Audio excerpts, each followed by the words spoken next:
අම්බලන්ගොඩ නගර සභාවට සමග ජන බලවේගයේ පක්ෂයෙන් කණ්ඩායම් නායක ලෙස ඉදිරිපත් වූ හිරාන් කෝසලට වෙඩි තබා ඝාතනය කළ වෙඩික්කරු සහ යතුරු පැදුරුකරු සැඟව සිට ඇත්තේ හිටපු පොලිස්පති දේශබන්දු තින්නකෝන් මහතාට අයත් බව කියන මහනුවර පිහිටි නිවසේ බව විමර්ශන වලින් හෙළි වී තිබේ. මේ පිළිබඳව විමසීමේදී වැඩ බලන පොලිස් මාධ්‍ය ප්‍රකාශක සහකාර පොලිස් අධිකාරී මෙන්රසෙන් රත් පැවසුවේ ඊට අදාළ විමර්ශන අපරාධ පරීක්ෂණ දෙපාර්තමේන්තුවේ මිනිමෙරුම් විමර්ශන අංශයට බාර දී ඇති බවත් එම අංශයෙන් ඉදිරි විමර්ශන කටයුතු සිදු කරන බවයි.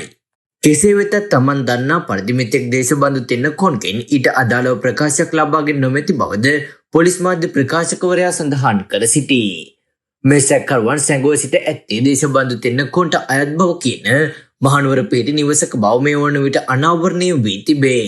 ඒ අනුව පොලිස් විශේෂකාර්ය බලකාය නිලධාරීන් කණ්ඩායමක් එම නිවස වටලා සැකකරුවන් අත්අඩංගුවට ගැනීමට මෙහෙයුමක්ද සිදු කර ඇති. නමුත් ඒ වනට සැකකරුවන් දෙදෙනා එම නිවසින් පලා ගොස් සිට තිබුණා.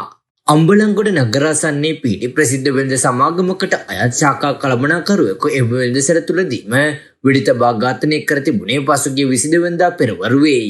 හිරාන් කෝසල් නැමැති 47 හැවිරිදි මොහු පසුගිය පළාත් පාලන මැතිවරණයේදී සමගි ජන බලවේගයේ අම්බලන්ගොඩ නගර සභා කණ්ඩායම් නායකයා ලෙස සහ නගරාධිපති අපේක්ෂකයා ලෙස තරඟ කොට තිබේ.